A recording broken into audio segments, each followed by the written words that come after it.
Quando Jesus fala assim para a gente, conhecereis a verdade e a verdade vos libertará, né? João anotou isso para a gente lá. 2 versículos depois, ele diz assim, porque aquele que comete pecado é escravo do pecado.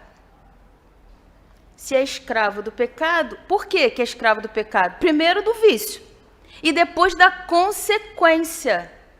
Não tem como a gente fugir, né? A gente trabalha com jovens, a gente fala muito isso para eles, né? Olha, pensa no que você vai fazer, mas pensa na consequência do que você vai fazer, porque vem colado, assim. Não vem só ação sem a consequência. Toda ação tem uma consequência. E nós já sabemos que por pensamentos, sentimentos, palavras, ações, tudo, né? Tem a consequência que está coladinha. É natural. E tem a lei que nos dá a possibilidade de nos entendermos ali, nos acharmos ali e com essa consciência agora. Hoje nós vamos falar da lei de liberdade. Se a gente quer liberdade, a gente precisa saber disso, que se eu não prestar atenção no que eu fizer, vai ter uma consequência. Aí a gente vai chamar de fatalidade. Não era aquilo que eu queria, não era aquilo que eu esperava, não era aquilo que eu desejava. E aí é uma fatalidade. Mas nós vamos estudar o que está por trás disso, que nós precisávamos compreender. E precisamos, né? Porque as lições de Jesus, que foram amorosas, né? Peguei agora no trajeto de casa até aqui um motorista, né, no aplicativo, e ele falando da religião dele, que não é espírita, né? Falando do quanto que ele consegue ser instrumento de Deus na vida das pessoas. Foi uma viagem emocionante. Até porque quando eu falava de Jesus para ele com entusiasmo, e ele, olha, eu sabia que a senhora era cristã, eu respeito se a senhora for católica, aí, mas olha, gostei muito, eu falei assim, eu sou espírita. Não, eu também amo a senhora sendo espírita. Que lindo, sabe assim? Porque ele estava falando de coração e as coisas que ele estava falando, nós dois nos emocionamos ali, e ele contando as situações e a gente trocando informações. E até eu esclareci para ele, né? Porque as pessoas têm uma visão equivocada como se fosse uma coisa do mal, né? E aí a gente foi trocando ali, como ele também, entusiasmado, gente, sabe? Entusiasmar. A gente está meio que competindo ali o que falar. Que eu queria deixar semente, ele querendo deixar semente. Olha que bacana. Mas ele me contando situações que até a gente considera que às vezes quando a gente quer contar uma coisa assim, a gente exagera um pouco, mesmo que tenha sido exagerado, o quanto que ele foi deixando de sementes bacanas, né? No coração de cada um. E é assim a nossa vida, né? Ora nós somos o solo, ora nós somos os semeadores, né? E se a gente tem a oportunidade bendita de divulgar isso, por isso eu gosto muito da doutrina espírita nesse aspecto, porque aí cada vez é um que está falando de um jeito, né? É como se fosse um quebra-cabeça assim, e aí a gente precisa montar aquilo, mas a gente não está sabendo como. Aí vem alguém aqui e fala de um jeito assim, ó, encaixa desse jeito. Não, desse jeito eu não consigo. Aí vem um outro e fala, tenta agora dessa vez aqui, agora tenta dessa, até que uma hora a gente vai entender como encaixa aquilo e como faz sentido na nossa vida, né? E isso transforma. E é isso que Jesus falou para a gente lá atrás, quando ele disse que todas as leis se resumiam em amar a Deus sobre todas as coisas e ao próximo como a si mesmo. E amar a Deus com toda a força, de todo o coração, todo o sentimento ali. Mas é isso que a gente está aprendendo. E nada melhor do que compreender aquilo fazer sentido. Então, hoje, se nós vamos falar dessa lei de liberdade, a gente precisa saber onde que isso está inserido, né? Então, a gente precisa trabalhar o todo, pensar no todo, para conseguir entender as partes, porque senão só a parte a gente não vai conseguir entender. E aí, então, para que nós estamos aqui? Tudo começa com Deus. Tanto que a primeira questão do Livro dos Espíritos, quando Kardec nos apresenta a doutrina inicial, depois de toda aquela introdução, qual a primeira pergunta? Que é Deus? Para todos nós sabermos que tem um comando nisso tudo. E por quê? E para que Deus nos criou? Aí vem, então, aquela certeza que os Espíritos vão nos trazendo e cada vez faz mais sentido para a gente, que é para um dia a gente chegar lá na perfeição. Mas como que a gente vai chegar na perfeição? Deus colocou tudo, né? Acho que era o Haroldo Dutra, né? Que fala que a diferença entre o espírito puro e nós é porque ele já desenvolveu todas as potencialidades, né? Porque todos nós temos. Na verdade, nós não nos damos conta que temos. E vem a encarnação para a gente ter essa oportunidade de desenvolver e se perceber capaz de cada uma dessas potencialidades, dessas potências ocultas. Então, a gente não vai conseguir aprender tudo numa encarnação só. Então, a gente precisa de várias. Porque em cada uma delas a gente vai dar um salto. Porém, quando a gente se complica, aí tem que dar uma paradinha ali, né? Por isso o Leon Denis fala do crescimento espiral, porque às vezes a gente vai passar pela mesma situação, mas de uma forma diferente. Se a gente repetir, é porque a gente ainda está com muita dificuldade. Se vier o sofrimento, se vier o transtorno, se vier o mal-estar, é porque a gente ainda não aprendeu alguma parte do lidar com aquilo. Então, a gente ainda não descobriu essa potencialidade, porque quando nós descobrirmos e usarmos, nós vamos nos sentir mais fortes, mais capazes. E quanto mais nós conseguirmos compreender, mais também vamos entender e vai fazer sentido o objetivo das leis, que é, se a gente parar para pensar, o que é lei? É alguma coisa que vai fazer com que a gente... vamos pensar na lei de trânsito, por exemplo, né?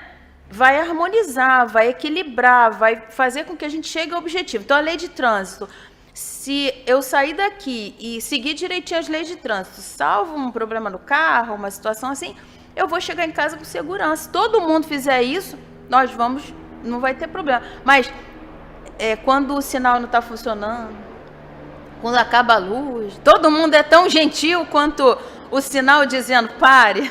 Não é, né? Aí que surgem os acidentes. E aí, para as leis de trânsito, por imperícia, imprudência, negligência. Imperícia ainda não sabe dirigir bem. Imprudência, não tomou todos os cuidados. E negligência, sabia, mas fez do jeito que quis. Saiu da lei. Vê se na vida da gente, enquanto espírito, não é assim também. Só que aí Deus é tão bom que assim como nas estradas, né? As pessoas que planejaram as estradas colocaram o acostamento, né? Para dar aquela balançadinha, né? Aquela turbulência quando a gente sai da pista.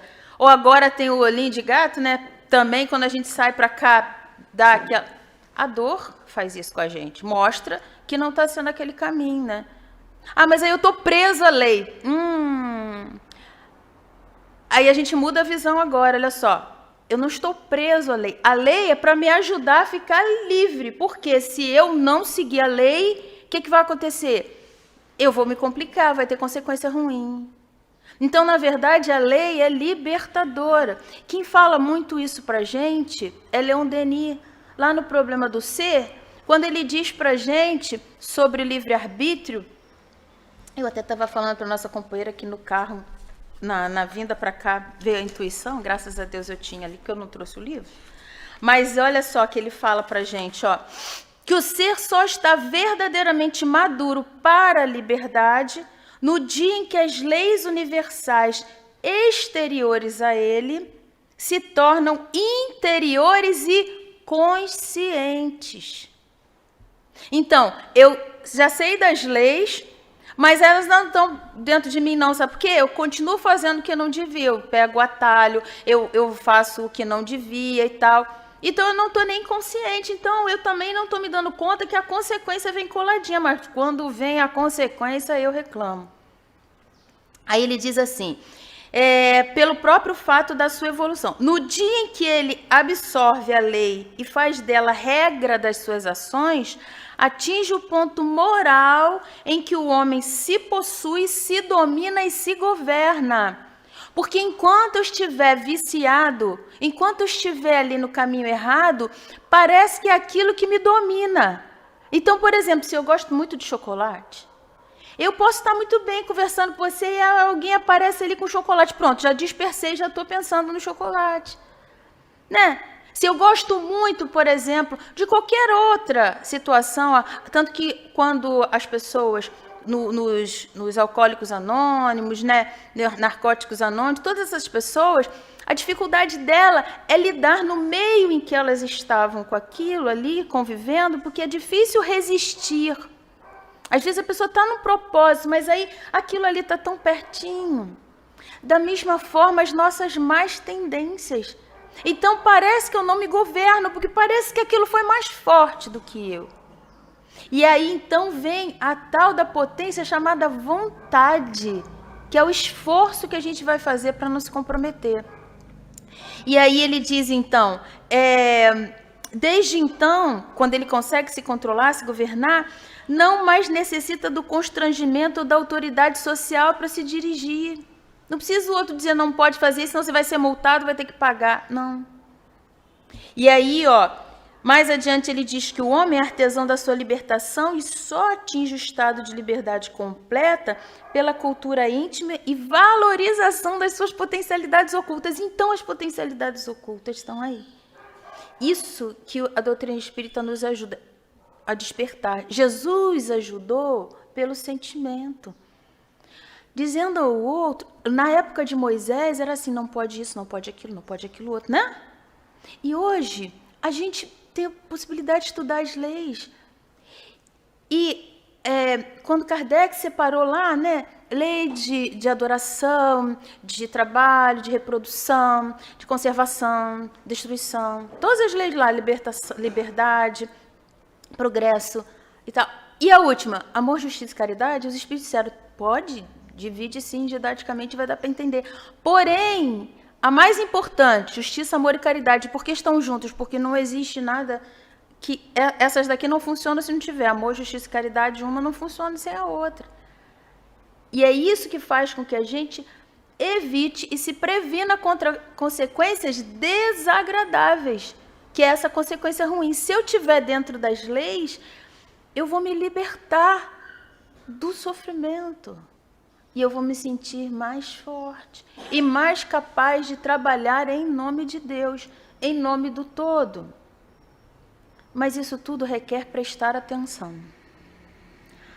Aí, quando Kardec perguntou, então, sobre aqui a lei de liberdade, quando ele perguntou para os espíritos, quando Kardec perguntou para os espíritos sobre a fatalidade, né? Situações que acontecem na nossa vida, isso era uma fatalidade? Significa que aquilo estava no meu destino? Haverá uma fatalidade nos acontecimentos da vida? Questão 851.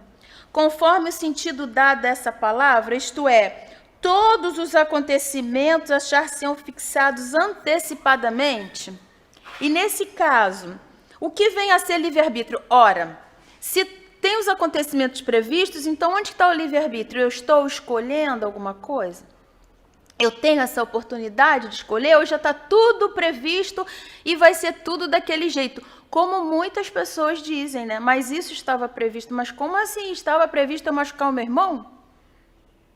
Né?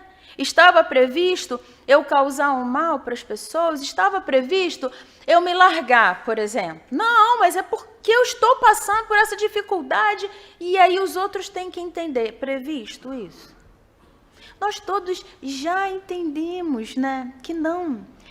Mas fatalidade, no seu conceito lá no dicionário, né, está sempre ligado a aquilo que está fora do nosso controle, né, que é o destino que não se pode evitar, né, a situação ali que a gente não vai conseguir controlar aquilo. E Palhano Júnior fala para a gente que é a associação dos fatos que independem da nossa vontade. Eu não quero que aquilo aconteça, mas aquilo acontece assim mesmo. Opa! Então já tem uma parte interessante da gente pensar aí, que a gente não vai ter controle sobre tudo. E muitas pessoas hoje sofrem da tal da ansiedade muito por conta disso, né? Porque a ansiedade está ligada a eu querer controlar uma situação, eu quero que seja do jeito que eu quero que seja, e não é assim. Na verdade, eu me sinto ameaçada se não for do meu jeito. Só que eu perco o controle de mim mesma, porque eu não vou conseguir controlar o que é de fora.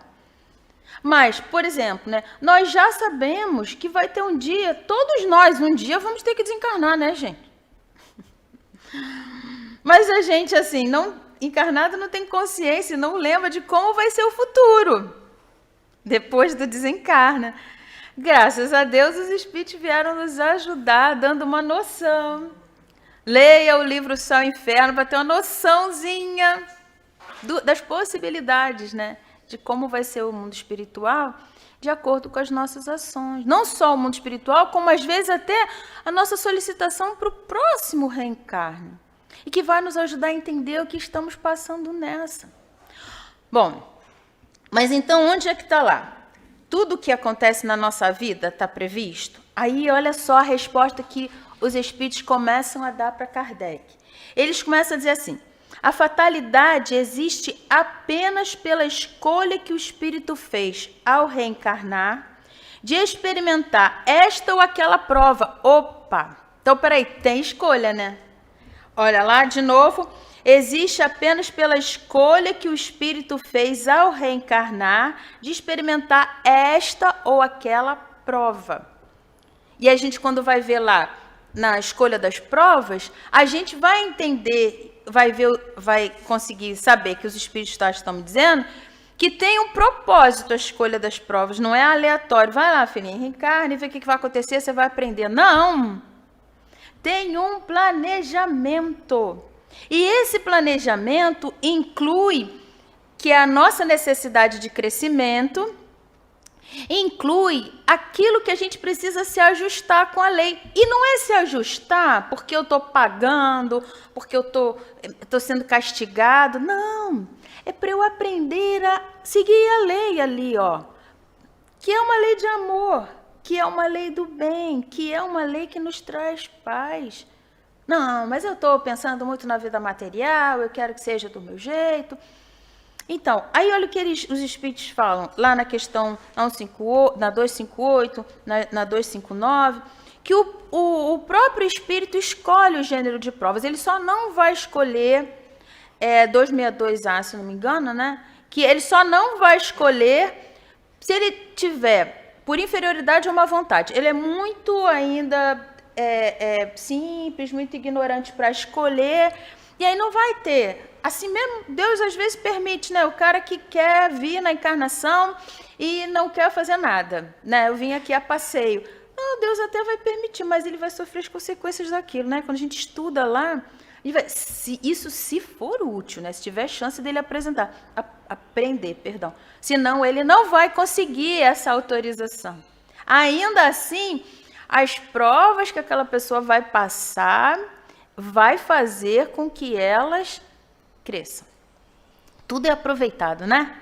Tudo é aproveitado. Tudo é experiência. Mas qual é a proposta maior dessa escolha? E os espíritos ajudam se aquilo ali realmente, se aquela prova vai atingir a possibilidade daquele ser, né?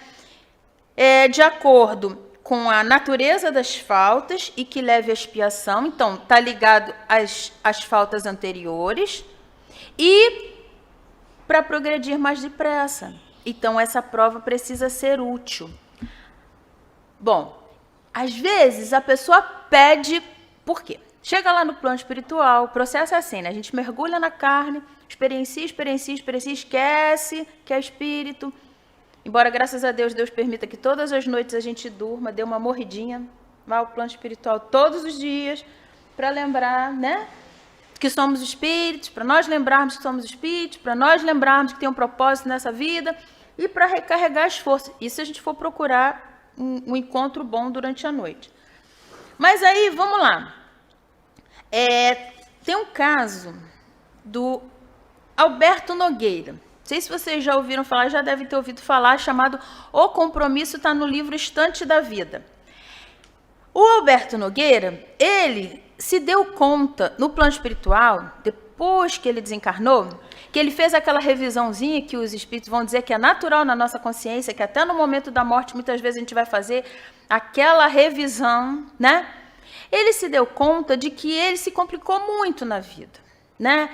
segundo o que ele conta, ele era tutor de almas lá na experiência reencarnatória, e ele fomentou intrigas em que ele, a mando dele, muitas pessoas pereceram, né, e as pessoas sofreram, se comprometeram. Aí no plano espiritual ele viu que do jeito que ele fez foi muito ruim.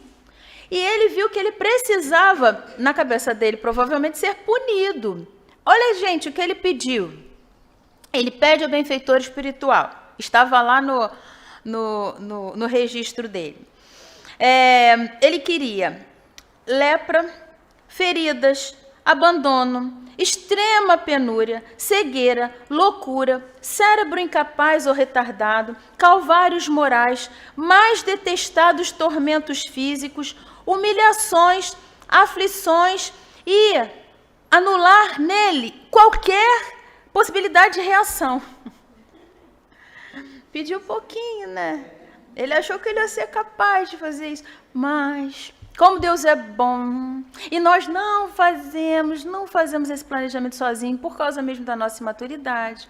O benfeitor espiritual responde para ele, né? Não, meu filho, calma, ó. Vai ter um lar humano e a família vai ter os contratempos justos, naturais, né? Tá. Educativos, né? Mas serás médium. Oh, coisa boa!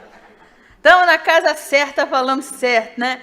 Ó, serás médium espírita. Olha, ainda tem isso. Porque médium todo mundo é. O companheiro lá do Uber também, médium, né? Serás médium. Gente, olha se esse julgo aqui não é suave.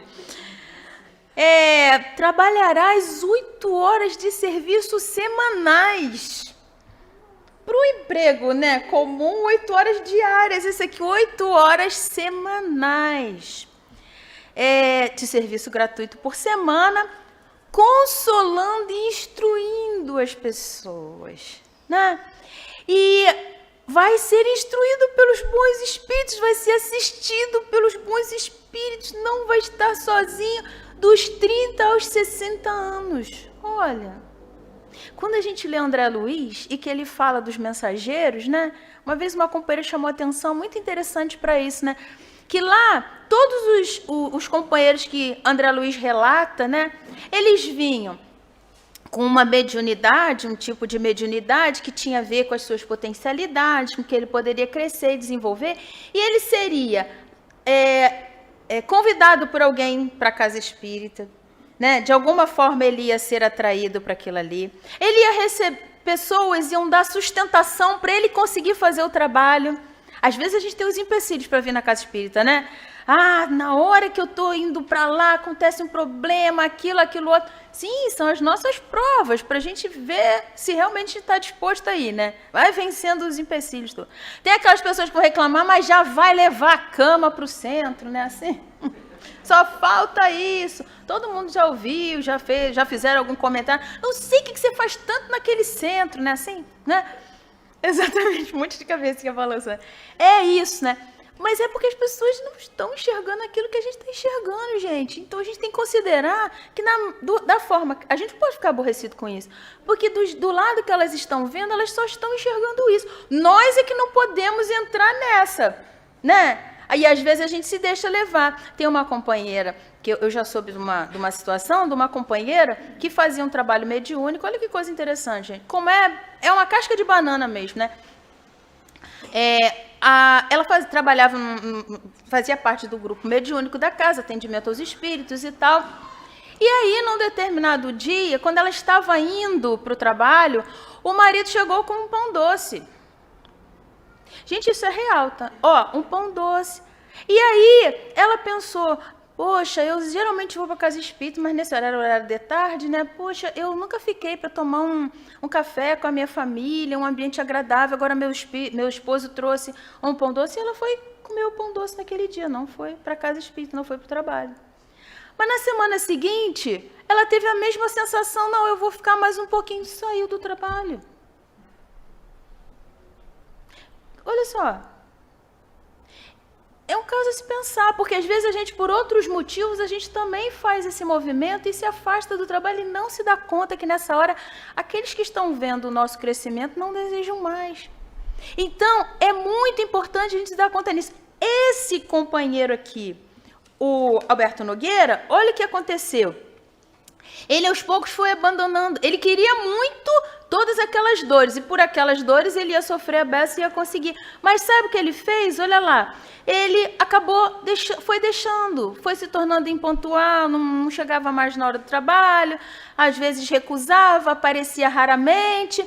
E aí um dia uma jovem, né, precisando, estava sendo vampirizada pelo irmão desencarnado, os espíritos viram que ele não estava na casa, mesmo assim sabiam o potencial dele de ajuda, intuíram ela para ir procurar na casa dele. Quando chegou lá, ele estava onde? Na varanda, refrestelado lá na varanda, com o jornal. E aí ele ainda se achava, ele achava que não era para fazer nada. Ele dizia, por 2 longos anos servi na condição de médium nas obras de caridade. E aí adoeci. Eu não sei se adoeci ou se eu me cansei. Mas a senhora sabe, né? Um homem que é pai de família como eu, com deveres enormes a cumprir, tem que zelar pela própria saúde. Eu preciso me defender.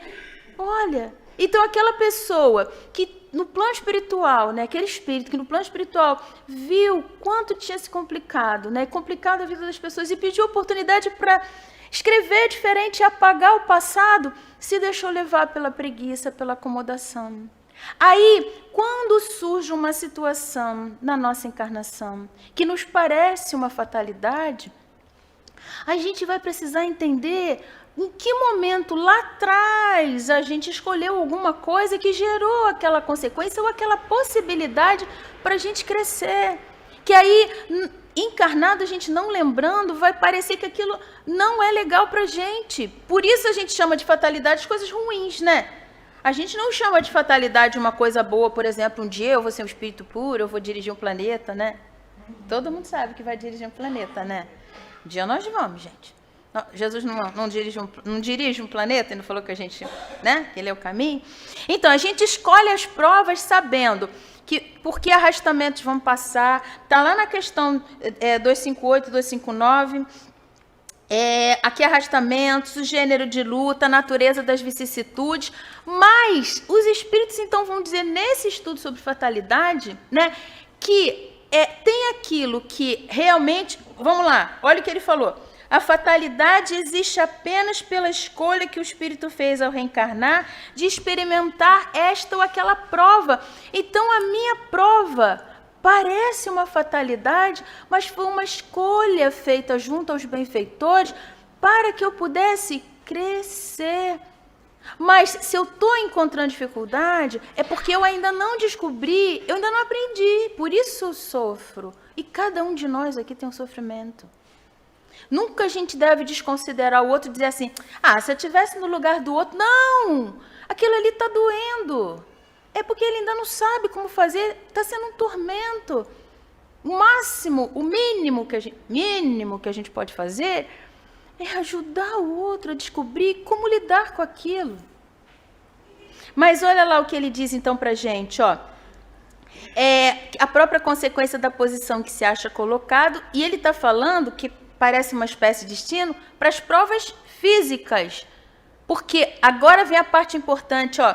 No que diz respeito às provas morais e às tentações, o espírito, conservando seu livre-arbítrio sobre o bem e o mal, é sempre senhor de ceder ou resistir. Então, para as provas físicas, a gente vai encontrar aquilo que foi planejado, porque é para o meu crescimento passar por aquela circunstância. Mas as provas morais, por isso a gente encontra lá no Evangelho causas atuais das aflições. Eu me reclamo tanto de uma aflição, mas a causa está nessa encarnação mesmo. Se eu planto limão, não vou conseguir colher mamão. Não dá. Nem com mutação genética. Vai ter um gostinho amargo ali, azedinho, né? Então, olha lá o que ele fala para a gente, o que os espíritos falam. Então, tem os acontecimentos principais da nossa vida. Aquela ali é uma proposta bendita para eu crescer. Por quê? Porque eu pedi, muitas vezes implorei para aquilo ali. Pode ser mudado? Aí é que está a história, né? Sabe que mesmo sendo aquilo previsto, algumas vezes essas situações podem ser amenizadas, ou se eu me complicar, vão ser potencializadas, né? Aí a gente traz um outro exemplo, que é do Saturnino, que vocês também devem ter ouvido falar, né? O Saturnino Pereira está no livro A Vida Escreve, O Merecimento, em que o Saturnino, lá numa encarnação, ele era muito bacana. Ele trabalhava também numa casa espírita, ele era muito bacana, ajudava todo mundo. Um coração muito bondoso, muito mesmo. Olha que ele já estava na proposta do bem, né? Tinha entendido a lição e estava na proposta do bem. Aí um dia no trabalho, ele sofre um acidente que machuca o braço e ele tem que perder o dedo polegar. O polegar é importante na nossa mão, né? Quem tem a mão sabe disso. Quem não tem, se ajusta sem o polegar. Mas aí todo mundo ficou, nossa, por que aconteceu isso com ele? Aí no dia que ele voltou para casa e tal, fez o tratamento, aí na reunião espiritual o benfeitor falou, lembrou a ele que lá numa encarnação passada, ele era um dono, né, era um sitiante lá, ele tinha um local em que ele tinha os funcionários, e um funcionário, uma vez por dificuldade de saúde e tudo mais, não cumpriu aquilo que ele tinha determinado. E aí ele pegou e botou o braço daquela pessoa num triturador. Já pensou? A gente no plano espiritual, que foi o que aconteceu com ele. Ele, durante muitos anos no plano espiritual, ele só via aquele sangue todo, porque aquilo que ele fez foi um ato muito sério. Então ele implorou a possibilidade de vir para perder um braço. Ele ficaria sem o braço que fosse mais útil para ele. Mas todo o trabalho que ele fez no bem fez com que ele só precisasse, manteve a necessidade dele aprender com a falta de alguma coisa. Ele ainda, né, deve ter sido difícil para ele se adaptar. Mas aí, gente, olha que bacana. Então estava previsto aquilo, né? Então muitas situações, e que às vezes, como os espíritos até falam, às vezes a pessoa passa por situações, parece que aquilo persegue ela e tudo mais, mas veja, é a oportunidade dela aprender com aquela situação aquilo que ela ainda não tinha aprendido. Às vezes não precisa ser um fato só, às vezes são situações, e quando não é para acontecer, não é. Tem um caso muito interessante, olha que interessante esse caso. Um amigo fisioterapeuta que nos falou que lá onde ele trabalha tinha uma moça, uma jovem, que ela uma vez sofreu um acidente de carro. E o carro capotou várias vezes. Todo mundo que na estrada que saiu para socorrer jurava que ela tinha desencarnado, porque foi muito sério o acidente. Quando eles chegaram lá, ela vivinha da Silva, olha, levaram, aí tal, veio o reboque. O reboque botou ela lá, botou o carro lá, e ela escolheu ir em cima do reboque, em cima do carro do reboque, né? Carro dela, dentro do carro. Quando chegaram em tal lugar, não se sabe o que aconteceu, ela esqueceu que estava lá em cima, saltou, pum, ficou tetraplégica. Vai entender. Ela saiu do carro, esqueceu que estava em cima do reboque, caiu da maneira como ela caiu, ficou tetraplégica. Vai explicar isso. Era uma proposta, né? O que ela foi pensando do acidente lá, que ela deve ter, né, pensado uma porção de coisa, graças a Deus, aquele filmezinho que passa, mas ainda assim ela precisou passar pela prova. Então, o que os espíritos falam para a gente, né, é que esses acontecimentos principais, aqueles que vão influir no nosso destino, que vão fazer com que a gente pense diferente, haja diferente e sinta diferente, esses são os previstos, né? Porém, olha lá, são consequências da escolha, eles são muitas vezes acontecimentos materiais, como nós falamos, e essa proposta de Deus é justamente porque eles são úteis para a nossa depuração. Mas os acontecimentos secundários. Aí a gente parte para os acontecimentos secundários e nas questões que Kardec coloca lá para a gente, eles vão esmiuçando. Eles dizem que muitas vezes aquilo não tem a ver com a situação escolhida, né? Porém, olha só, muitas vezes são causas das circunstâncias e são causas até mesmo da força mesmo das coisas. Porém, nós é que precisamos saber o que vamos fazer, escolher, atentos. Porque ele pode ser alterado com a prudência, se eu tiver cuidado, algumas coisas não vão acontecer. E isso tem uma questão que ele traz para a gente aqui, que é importante a gente ter. Bom, se eu já sei, vamos imaginar que eu já saiba que eu vou ter que desencarnar. Se já tem um planejamento desencarnatório, né? Eu vou desencarnar, o gênero de morte vai ser tal. Então, não adianta me prevenir. Não adianta sim, por isso que a gente não sabe, né? Para que a gente sempre se proteja. Olha a lei de conservação. E quanto mais tempo nós estivermos aqui com mais oportunidade de aprendizado, melhor nós retornaremos ao plano espiritual. Então, se eu não tiver a prudência, se eu for imprudente, aí eu posso, sim, muitas vezes é consequência dessas nossas faltas, não foi o destino, não foi a má sorte. E está lá na questão 852, 259, 862. Eu preciso, então, sofrer as consequências da minha escolha. Ah, mas isso é uma coisa que a gente pode pensar simples. Quer ver? Eu acordo. Aí, quando eu vou levantar da cama, eu tropeço no lençol. Aí eu vou escovar meus dentes, já estou arrumada para sair, cai pasta de dente na minha roupa. Aí eu vou abrir o armário para pegar o café, meu dedo fica preso. Aí eu vou vou tomar o café, derramo tudo. Destino?